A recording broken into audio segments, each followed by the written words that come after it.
फिरोजाबाद के बाद आगरा में डेंगू का प्रकोप, रहस्यमय बुखार से बुजुर्ग और बच्चे की मौत। स्वास्थ्य विभाग ने ज्यादा से ज्यादा जांच के दिए आदेश। अलीगढ़ में बीजेपी कार्यकर्ताओं के आगे झुकी पुलिस, बंगाल पुलिस पर भाजपाइयों ने बोला हमला। लखीमपुर खीरी में स्वास्थ्य सेवाएं राम भरोसे, स्वास्थ्य सेवाओं को अधिकारी लगा रहे पलीता। प्रयागराज में रघुराज प्रताप और मंत्री नंदी समर्थकों में भिड़ंत, पुलिस ने 4 लोगों को पकड़ा। विवाहिता की मौत की वजह बना दहेज, परिजनों ने लगाया ससुरालियों पर आरोप, गला दबाकर हत्या, ससुरालियों पर मुकदमा दर्ज।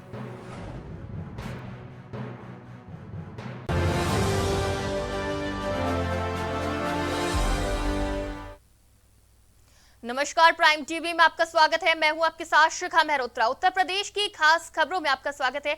तो रुक करते हैं खबरों की ओर। प्रयागराज में राजा भैया पर टिप्पणी करने का मामला सामने आया है। शहर के बहादुरगंज में कैबिनेट मंत्री नंद गोपाल गुप्ता नंदी के आवास के पास शुक्रवार देर शाम कुछ युवकों ने जमकर नारेबाजी की।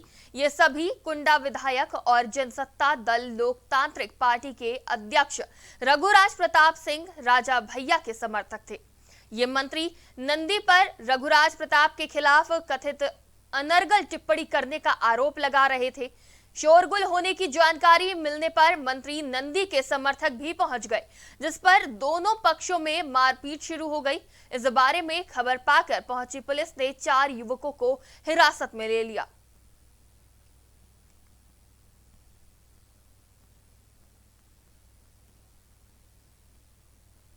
अयोध्या में नगर निगम के पार्षदों ने नगर आयुक्त और महापौर के खिलाफ मोर्चा खोल दिया है। कई पार्षदों ने देर रात अनिश्चितकालीन धरने पर बैठ गए हैं। इस धरने में भाजपा और सपा के पार्षद आयुक्त कार्यालय के सामने धरने पर बैठ गए। उनका आरोप है कि नगर निगम महापौर के द्वारा जन समस्याओं को लेकर सभी पार्षदों को बैठक में बुलाया गया था। बैठक में लेकिन नगर आयुक्त बिना मिले ही वहां से चले गए, जिससे नाराज होकर नगर आयुक्त के तानाशाही रवैये से नाखुश महापौर से भी पार्षदों की नाराजगी देखने को मिली। इस बैठक में सांसद लल्लू सिंह को भी आमंत्रित किया गया था, जिसमें पार्षदों के दल की अध्यक्षता करने के लिए महापौर ऋषिकेश उपाध्याय ने हामी भरी थी।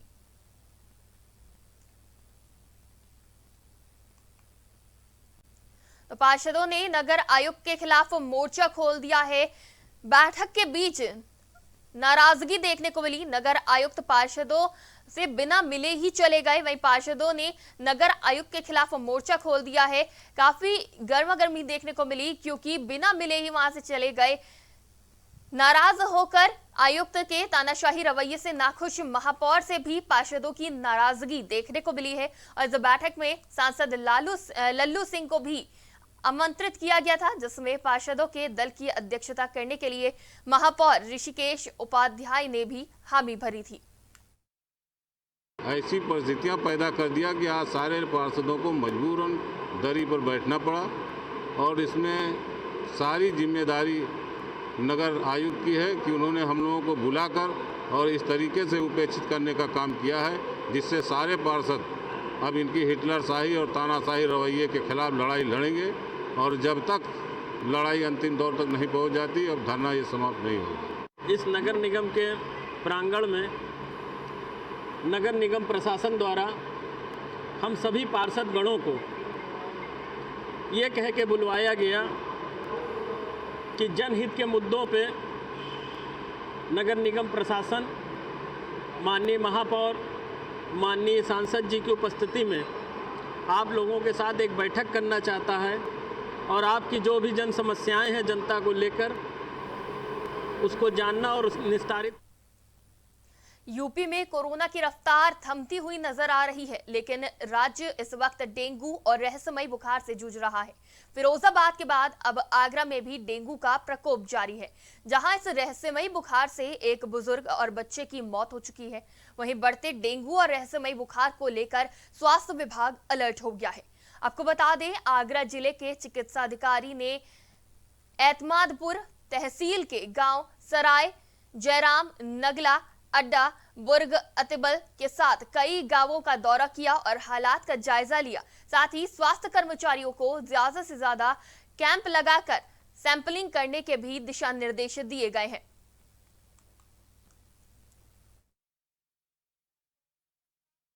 कल समाज पत्रों और समाचार पत्रों के माध्यम से देखा और पूर्व में हमें पता भी था कि यहाँ पे एतमादपुर के पास बरहन जगह है, बरहन के पास सराय मीठा, सराय जयराम और बुर्ज अदबर, ये दो गांव हैं जहाँ पे वायरल बुखार के रोगियों की संख्या अधिक थी। वहाँ पे पिछले 2-3 दिन से कैंप भी लगाया जा रहा है सराय जयराम में। पेशेंट की संख्या निश्चित तौर पर बढ़ी है, लेकिन हम लोग लगातार वहाँ पे डेंगू मलेरिया के टेस्ट भी करा रहे हैं। अभी तक कोई भी पॉजिटिव वहाँ पे उन कैंपों में नहीं। और इस खबर पर हमारे साथ आगरा से संवाददाता ममता जुड़ चुकी हैं। ममता, क्या कुछ हालात है इस वक्त रहस्यमय बुखार और डेंगू के चलते आगरा के?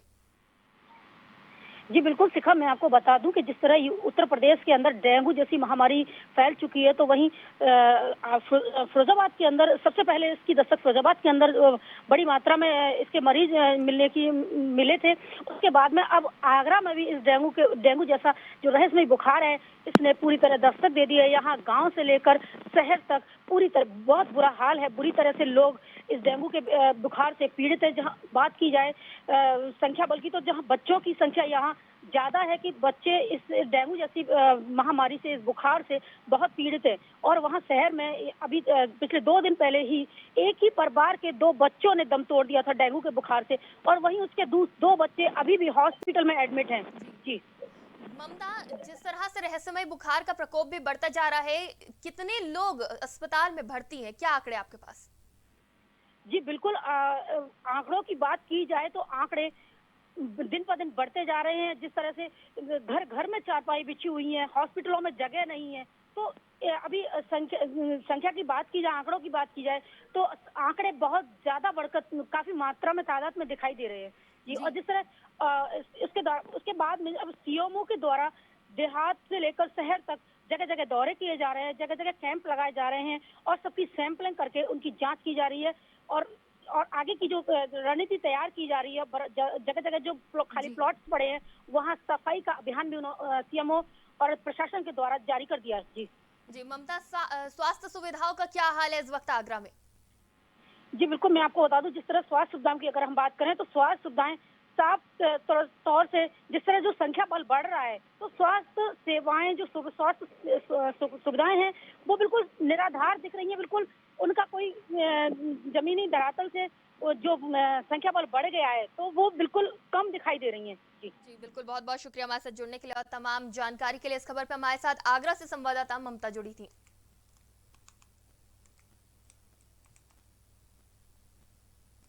सत्ता का खुमार भाजपा पर किस तरीके से सर चढ़कर बोल रहा है, इस बात का अंदाजा बंगाल से आरोपी को पकड़ने आई पुलिस बेरंग लौटते हुए नजर आई।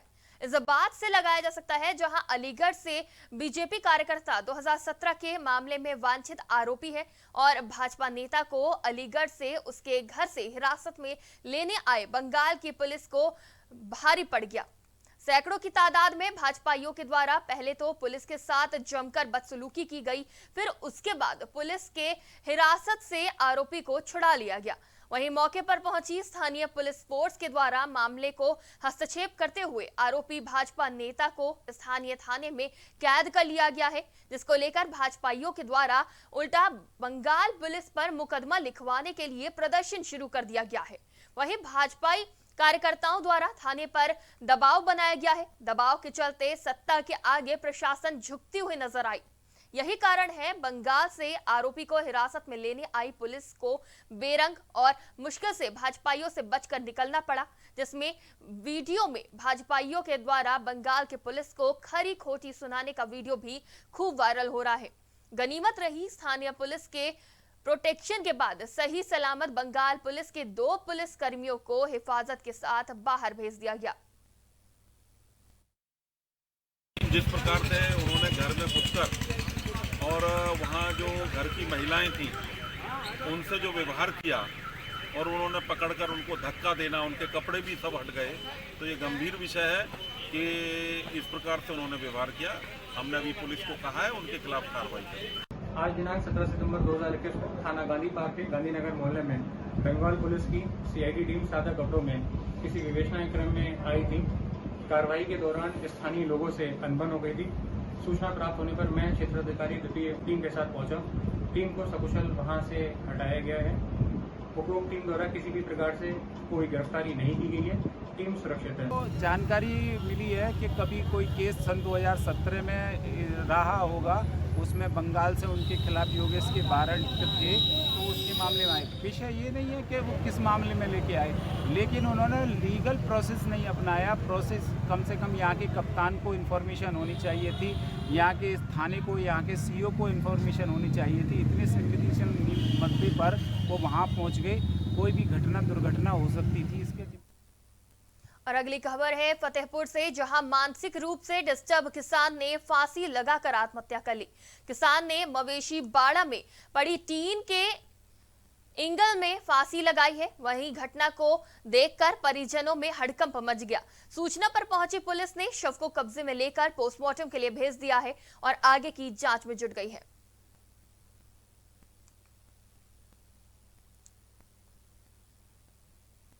खबर लखीमपुर खीरी से है, जहां स्वास्थ्य सेवाओं को विभागीय कर्मचारियों और अधिकारी पलीता लगाते हुए दिख रहे हैं। मरीजों को समय से इलाज नहीं दिया जा रहा है। वहीं अगर समस्या की शिकायत स्वास्थ्य महकमे के आला अधिकारी से की जाती है तो अधिकारी कान में उंगली डालकर बैठ जाते हैं और मरीज रात हो या दिन तड़पता रहता है।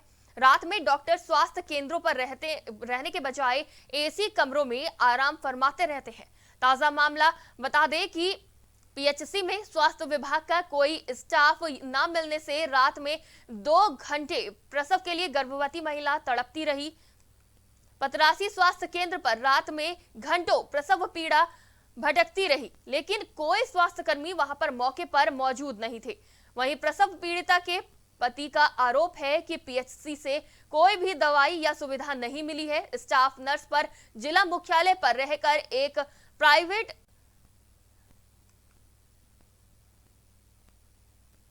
आरोप लगाकर प्रसव कराने का आरोप लगाया गया है।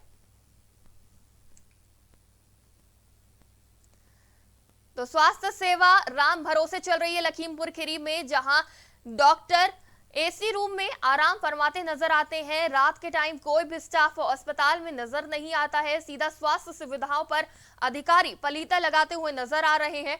जहां एक महिला प्रसव पीड़ा कराती रही, तड़पती रही, लेकिन वहां पे कोई भी डॉक्टर नहीं था। और जिस तरीके की ये खबर सामने आ रही है वो साफ बता रही है कि किस तरह की स्वास्थ्य सेवाएं मुहैया कराई जा रही है।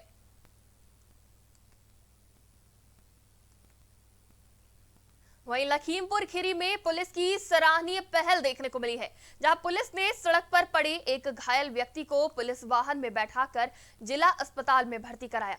सर्किल मोहम्मद के अर्दली रूम से लखीमपुर वापस लौटते समय छाउच चौराहे पर घटना ये हुई थी, जहां पे घायल व्यक्ति मिला था। वहीं ड्यूटी पर मौजूद डॉक्टरों को घायल व्यक्ति के उचित उपचार करने के लिए निर्देशित किया गया।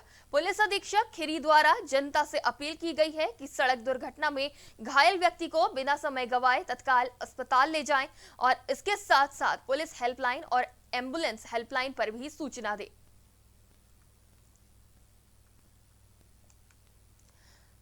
तो पुलिस की ये सराहनीय पहल देखने को मिली है, जहां सड़क किनारे घायल व्यक्ति को उठाकर पुलिस वालों ने अपनी गाड़ी में अस्पताल में भर्ती कराया, उसका इलाज करवाया। और साथ ही पुलिस ने ये अपील भी की है कि अगर कोई व्यक्ति सड़क दुर्घटना में घायल हो जाता है तो पीड़ित को तुरंत ही अस्पताल में भर्ती करवाएं या फिर पुलिस को और साथ ही एम्बुलेंस को भी इन्फॉर्म करें, ताकि जल्द से जल्द घायल व्यक्ति की मदद की जा सके। मिर्जापुर के दुर्गा देवी इलाके में एक व्यापारी के घर में भीषण आग लग गई। शहर कोतवाली क्षेत्र के दुर्गा देवी इलाके में एक व्यापारी के घर में आग लग गई है। आग लगने से घर और घर में रखा सामान जलकर राख हो गया है। वहीं सूचना मिलने पर मौके पर पहुंची दमकल की गाड़ियों ने आग पर काबू पा लिया।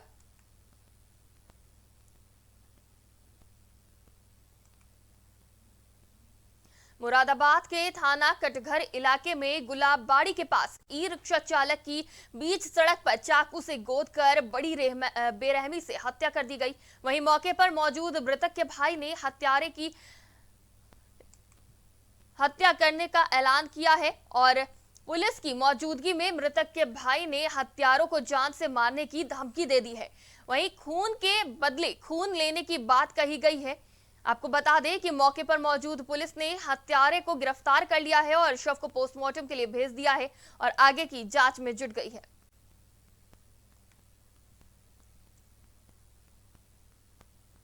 सिद्धार्थनगर जिले के इटवा विधानसभा क्षेत्र से एक युवक के गायब होने की खबर सामने आई है। सिद्धार्थनगर के देवरिया में रहने वाले गोवर्धन प्रजापति का बेटा पिछले 2 महीनों से गायब है और उसकी जानकारी अभी तक नहीं मिली है। गोवर्धन प्रजापति का कहना है कि उनके ही गांव का एक युवक उसे अपने साथ ले गया है। वो तो वापस आ गया, लेकिन मेरा बेटा वापस नहीं आया है। इसको लेकर मैं दर बदर भटक रहा हूं, लेकिन मेरी कहीं सुनी नहीं जा रही है। तो सुनवाई ना होने का आरोप लगाया है पीड़ित पिता ने। पिछले 2 महीनों से युवक गायब है और उन्होंने गांव के ही एक लड़के पर युवक पर आरोप लगाया है कि उनका बेटा उस युवक के साथ ही गया था, लेकिन युवक वापस नहीं आया, लेकिन उसका दोस्त जरूर वापस आ गया है। आपको बता दें, सिद्धार्थनगर के देवरिया में रहने वाले गोवर्धन प्रजापति का बेटा पिछले 2 महीनों से गायब है, लेकिन उसकी कहीं सुनवाई नहीं हुई है। और आपको बता दें कि गोवर्धन प्रजापति का कहना है कि उसके ही एक गांव का युवक अपने साथ बेटे को लेकर गया था, वापस आ गया है युवक जिसके साथ उनका बेटा गया था, लेकिन उनका बेटा वापस नहीं आया है, जिसको लेकर वो दर बदर भटक रहे हैं और कहीं भी उनकी सुनवाई नहीं हो रही है।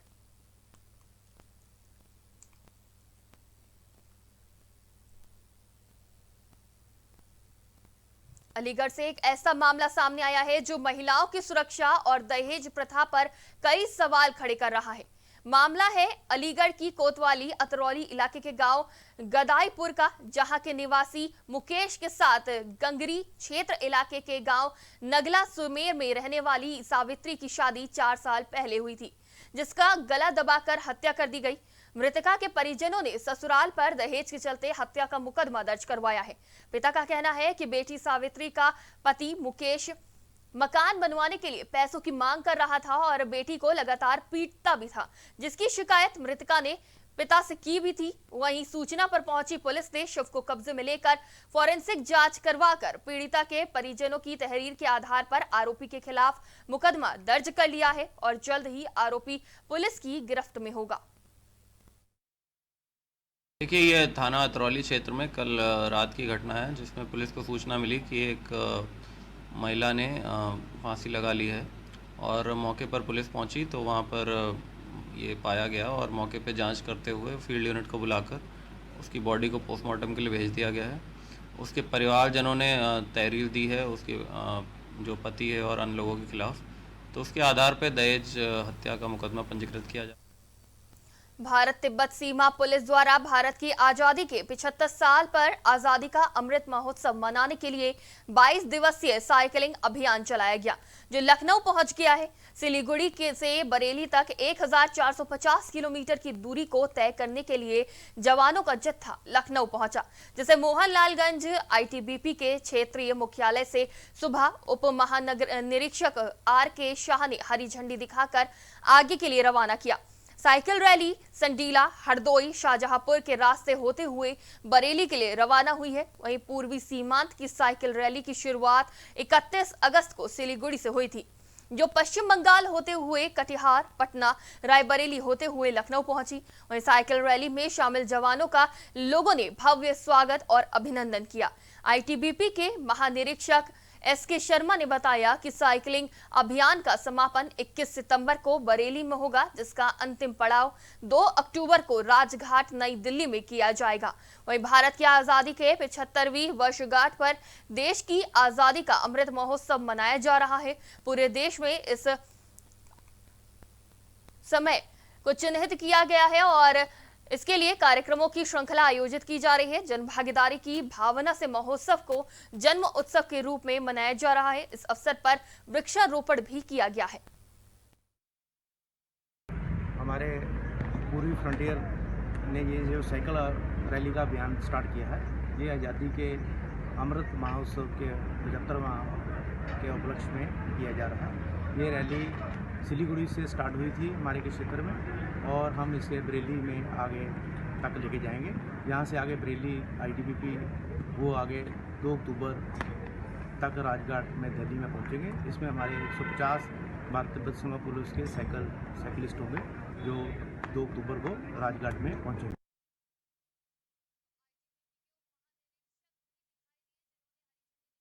इस साइकिलिंग जत्थे को आगे भेजा। आपको बता दें कि वृक्षारोपण जैसे कई कार्यक्रम किए गए। 75वीं जो वर्षगांठ है, देश को आजाद हुए 75 साल पूरे हो रहे हैं, तो उसको लेकर जो ये कार्यक्रम किए जा रहे, कई कार्यक्रम आयोजित किए गए। 75वीं वर्षगांठ पर देश की आजादी का अमृत महोत्सव मनाया जा रहा है। वहीं पूरे देश में इस अवसर पर कई कार्यक्रमों का आयोजन किया जा रहा है। देश के युवा से लेकर सैनिक तक सभी इस कार्यक्रम में अपनी भागीदारी ले रहे हैं। और आपको बता दें कि ये सबसे लंबी साइकिल यात्रा है जिसे किया जा रहा है।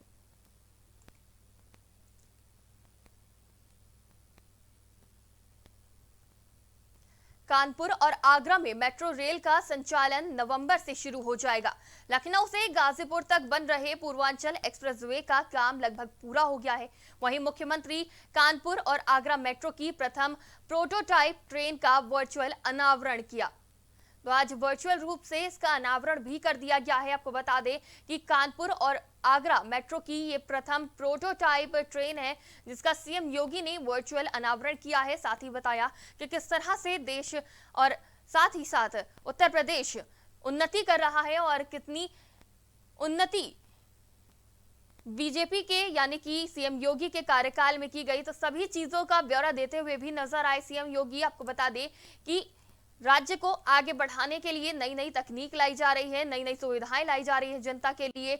बीजेपी सरकार जो भी काम कर रही है, जनता के लिए जो किया जा रहा है, उसके बारे में भी कई कार्यक्रमों में पीएम मोदी भी बता चुके हैं और सीएम योगी भी लगातार इसका विवरण करते रहते, बखान करते रहते हैं। और आज जब कानपुर और आगरा में मेट्रो रेल का संचालन जो नवंबर से शुरू होने वाला है, उसके बारे में सीएम योगी ने जानकारी देते हुए इसका अनावरण किया और जल्द ही ये सेवा आम जनता तक पहुंचेगी। लखनऊ से गाजीपुर तक बन रहे पूर्वांचल एक्सप्रेसवे का काम लगभग पूरा हो गया है। जल्द ही आम लोगों को इसकी सुविधा का लाभ मिलेगा। और मुख्यमंत्री कानपुर और आगरा मेट्रो की प्रथम प्रोटोटाइप ट्रेन का वर्चुअल अनावरण करते हुए भी दिखे आज। तो आगे बढ़ रही है, नई नई तरक्कियां हो रही है उत्तर प्रदेश में। वहीं सीएम योगी ने आज एक और तोहफा दिया है प्रदेश को। प्रथम प्रोटोटाइप ट्रेन का वर्चुअल अनावरण किया है जो कि समय की बचत भी करेगा और आम जनता को काफी सुविधा भी मिलेगी इससे।